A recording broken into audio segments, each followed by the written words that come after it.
early childhood development. Each week we talk about a different stage of children development and what children need. And now, here comes your host.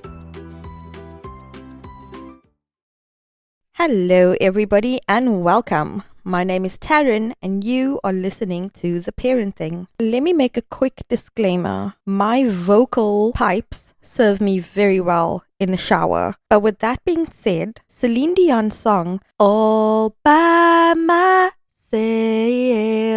starts with a line that says, "When I was young, I never needed anyone." That's about all the singing you're going to get out of me today, but I said that to say today's episode title, All By Myself, is going to be talking about why it is important for children to be raised to be independent. And just as Celine Dion said, when I was young, I never needed anyone. Parents often think that children are incapable of doing things by themselves and thus do things for them that they should and could be doing by themselves. So today's episode is just going to break that down and talk about why it is important to allow children to be independent. I believe that children should be raised to be independent, competent, functioning, kind, caring, disciplined, ambitious, confident, healthy members of society. Yes, it's a mouthful, but I'm sure that we can all agree that our world needs more well-rounded people. One of the biggest deficit areas that I have noticed in my students is that they are dependent and initially struggle to do things by themselves. From something as simple as carrying their own school bags into class in the morning or unboxing their lunch boxes or lunch bags. It has been even worse with this online learning that's been happening over the past year and a half or however long it's been. Feels like forever. But I sit there and I watch parents do things for their children, feeding them while a class is happening or doing their work for them, even when I ask them, please don't do it for her or please don't do it for him. I'd like to see them work independently. It's like some parents just can't help themselves. I have 2 online students who currently log onto our meetings and then the camera's running and they are playing in their background while the parents sit there and do the activities that are set out for the day. When I ask them to please call their child to sit down and work independently,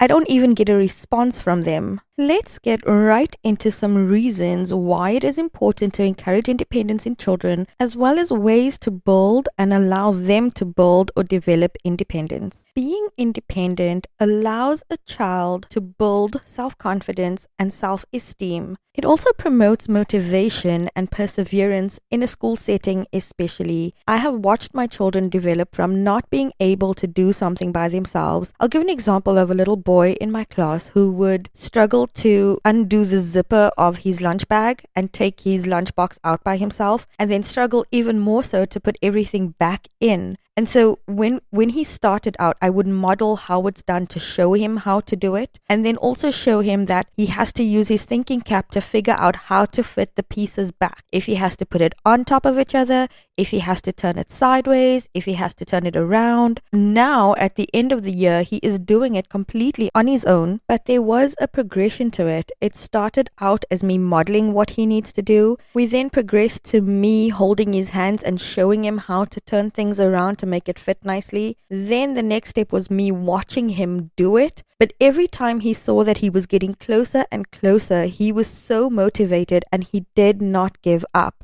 And the other day, I just said to him, do you need me to help you? And he's like, no, I can do this by myself. So there is confidence and self-esteem that comes from it because he couldn't do it before, and now he has the ability to do it on his own.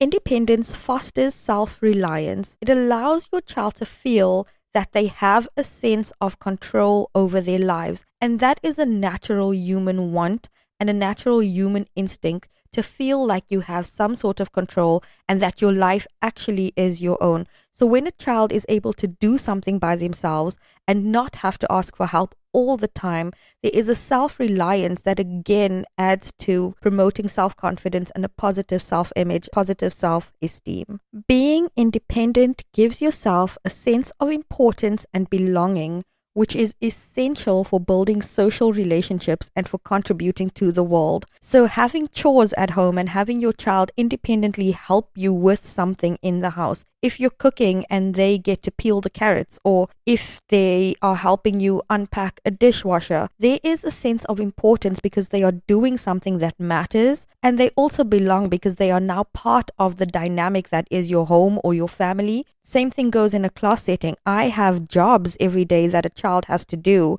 One is a line leader, one helps me hand out worksheets, one helps me hand out color pencils, and they have the sense of belonging because they are doing something that matters and contributing to something, and you see the pride that they have in themselves when you do allow this. Being independent develops their level of self-awareness, and it also helps them to become sensitive towards others around them, and this helps them to be able to help others around them. So when I say it develops a level of self-awareness and sensitivity towards others, I can give you an example again of a little girl in my class who has become aware of and sensitive towards others in our class.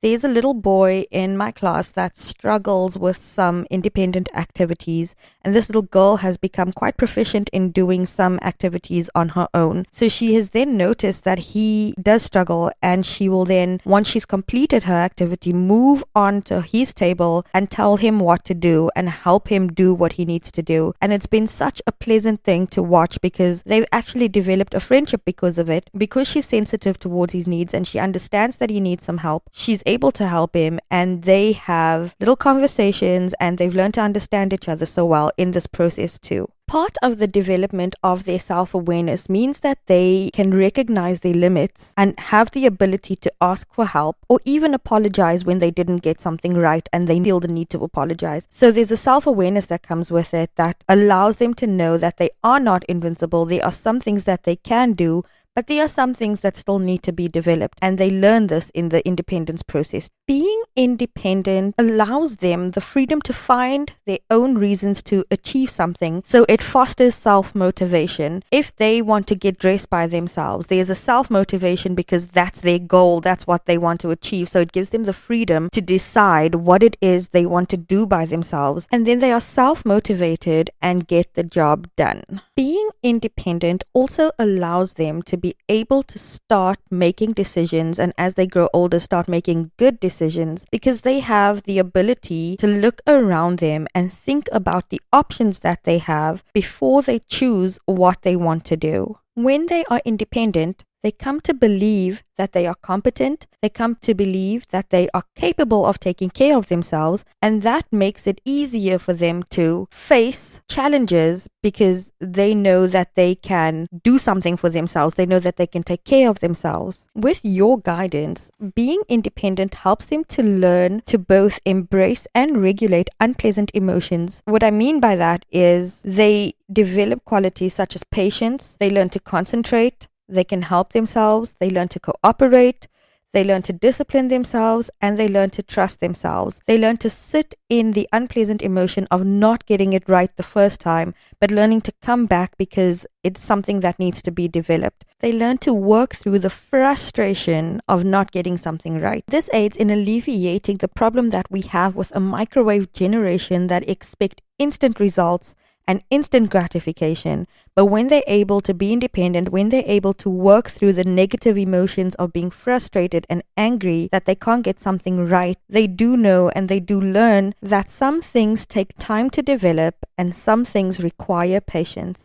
When they start doing things for themselves and by themselves, motor skills are developed. Being independent also fosters an environment for them to be able to learn to problem solve as well as be creative. Children who are independent are generally happier and healthier. They feel great sense of achievement when they achieve something, and they feel a great sense of success as a direct result of their own actions. These are just some of the reasons that it is important for a child to develop a sense of independence. There are so many that I can talk about, but I do believe that I've covered some of the most important reasons. Let's talk about some ways to encourage or build independence in your child. The first thing I would say would be to make time provisions for your child. So if you know that they need to get ready for school in the morning, maybe wake them up a little bit earlier because they don't have a concept of time just yet. They don't know how long they have to do something. So if you make some provision for time that gives them the space and the freedom to be able to do stuff at their pace, the fastest way they know how, it causes less friction and less frustration on your part.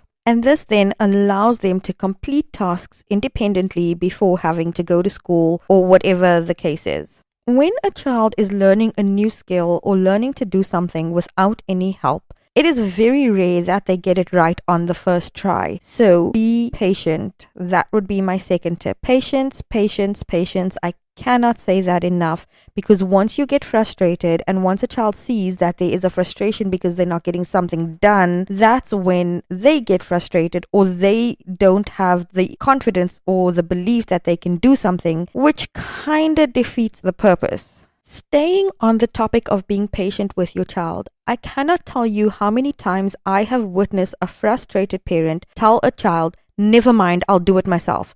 Never mind, I'll do it for you." I am trying to find the nicest way to say this, but please don't do this, parents. This gives the child the belief that they are in fact incapable. This gives the child the belief that they are a nuisance and they are in your way. This gives so many negative beliefs that a child can internalize, and it really does stay with a child for years and years and years to come. Please don't do that for a child. Every time you do something for a child what they can do for themselves, you render a child incompetent. You are sending a message that your child is incapable. So once a baby can hold their own bottle, please don't hold their bottle for them again. Once a child can put their own pants on, even if it takes them long, please don't do it for them. Allow them to learn. Allow them to go through the process. When a child learns to do something for themselves, a mess is pretty much inevitable. Parents, embrace the mess. Allow them to make the mess. Allow them to make mistakes. And embrace it. Embrace the mess. Embrace that the process sucks. It does. When you can do something for somebody, it just makes life so much easier. The reality is that children grow into adults, and adults need to fend for themselves. Adults need to know how to do stuff, and it starts in childhood. So allow them the privilege that so many children don't get of learning to be independent, because needing to be independent is inevitable. A good way to help a child foster the ability to be independent is to have routines that they can anticipate. I'm going to do an episode on routines in the next couple of weeks, but when their child has a routine that they can anticipate, they kind of know what is expected of them and they know what they need to do. When your child is learning a new skill, it is important to model how to do it and then let them do it. So for example, if you are teaching your child to brush their teeth, show them how to do it by you brushing your teeth so that they can observe it. Next, show them how to do it in their own mouth. So hold their hands and show them how to move the toothbrush in little circles around to make sure every tooth is brushed. Show them how to do it. And next time, you let them do it by themselves. And even if it's not done perfectly, it is so important that you don't go back and do it over, because again, that sends a message that they can't get something right. It sends a message that they are incapable. So for the first couple of times, they aren't going to get it right, but they did do it independently. Same goes for getting dressed. In anything that they are learning to do for the first time or the first couple of times, be patient with them. Even if they don't do it properly, next time, show them again. This is how you do it. And every time you show them, they get it right a little more. So we go back to that beautiful word called patience. It's going to take a lot of patience. Allow your child to help you with something, with anything, often and regularly. If you're cooking, allow them to get involved in the kitchen. If you're doing laundry, allow them to get involved in helping you sort the clothes and sort the colors. Again, these are motor skills that you are developing. So there's so much to learn and so much development that can happen in these things. So don't think that they are unable to help you with stuff. Give them a chance. Children are so capable, they will surprise you with how much they can actually do. 2 future episodes that I am going to do is giving the child choices as well as chores and responsibilities. These both foster and help them develop independence when they are free to make choices, as well as when they have chores and responsibilities that they have to do. This develops them being independent. To encourage a child to think independently, it's important to ask them questions. Who did you see today? What did you do today? How do you think we can make this better? If a child asks you a question and says, how did a flower get purple, for example, instead of giving them the answer, you can answer them with a question. How do you think that happened? And allow them to get creative in their answers. Allow them to tell you what they think. This fosters independent thinking and confidence. And then later maybe go on a search together to discover why a flower is purple. Give them the opportunity to think. Don't solve their problems for them. Ask them how they think they can solve their problems. Having structured hands-on or other activities that involve a child needing to follow instructions to know what is expected of them also fosters independence, and that's a great idea.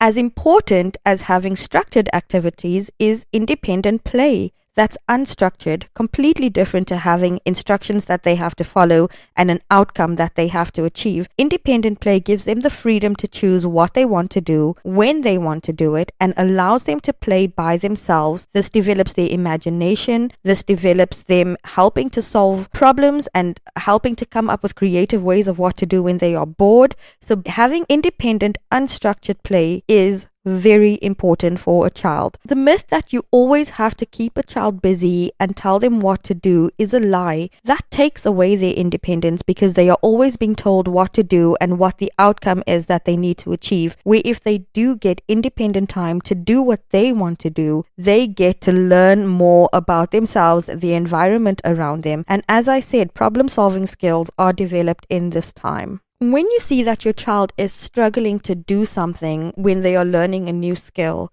encourage them. Again, don't give in and do something for them. Encourage them. Tell them that they can do it. Encourage them to believe in themselves. Encourage them to try again. Encourage them to take a break and come back and try again later.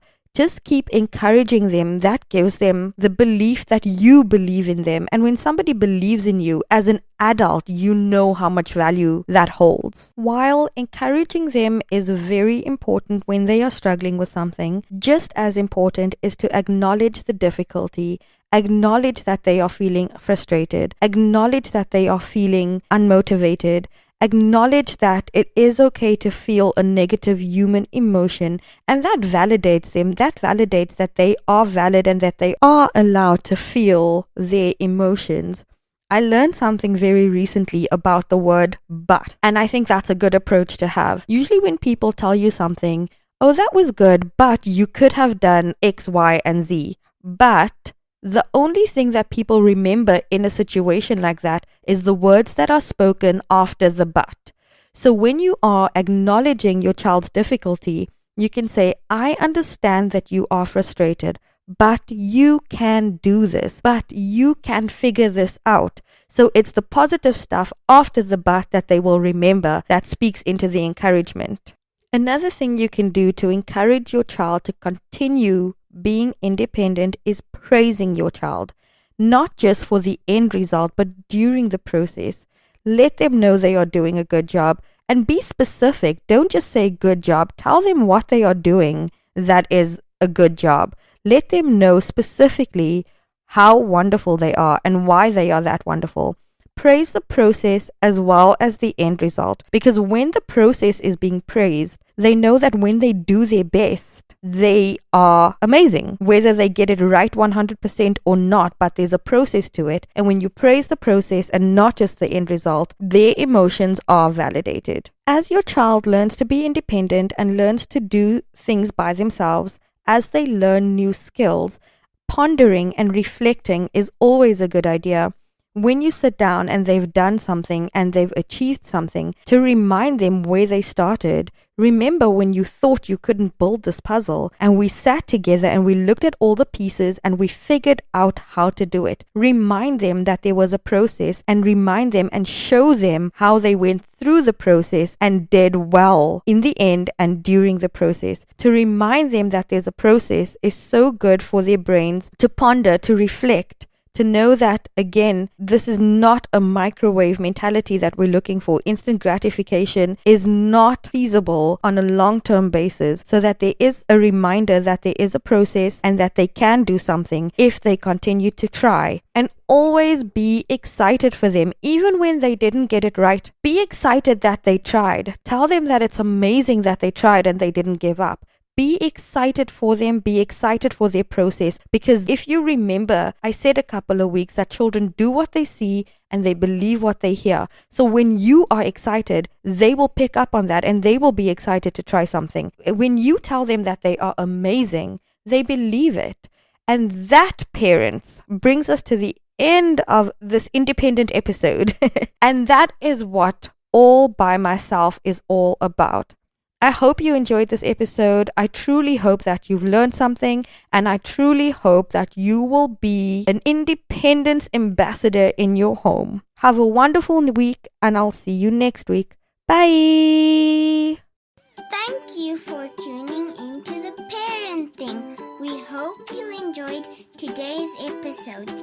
If you have any questions, feedback, or content suggestions, please email us at Taryn@theparenting.com. Please remember to subscribe, like, share, and give my aunt a 5-star rating. Come back again next week. Bye!